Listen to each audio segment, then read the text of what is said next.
قصة الحلقة الأخيرة من توم أند جيري الممنوعة من العرض. تمر هذه الأيام الذكرى 60 للحلقة الأخيرة من سلسلة الرسوم المتحركة الأكثر نجاحا وشهرة في التاريخ، توم أند جيري، والتي منعت من العرض وعرضت مرة واحدة فقط. حلقة بلو كات بلوز اعتبرت الحلقة الأخيرة من توم أند جيري وعرضت عام 1956. كانت هذه الحلقة هي نهاية توم أند جيري، المسلسل الذي أطلقه كل من جوزيف باربرا وويليام حنا. فماذا حدث في هذه الحلقة؟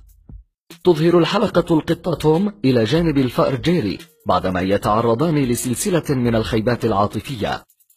وفي الحلقة يتذكر توم أند جيري أحداثا سابقة وكيف عاشا الكثير من المغامرات. يحاول في الحلقة القط توم أن يرضي الفتاة التي أحبها ونيل رضاها، لكن قطا آخر يحول دون ذلك. وبعد يأس توم في الحصول على مراده وزواج حبيبته من القط الآخر، ينتابه اليأس والاكتئاب.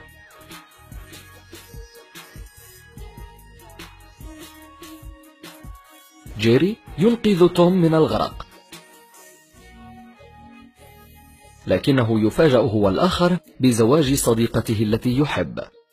وينتهي الحال بتوم وجيري على سكة القطار يائسين ومكتئبين ومكسوري القلب، وتنتهي الحلقة بسماع صوت القطار آتيا.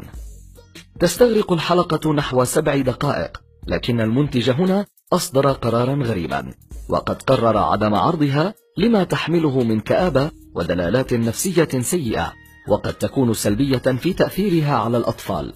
إذ كيف ننقل موت توم وجيري اللذين أحببناهما طوال السنوات؟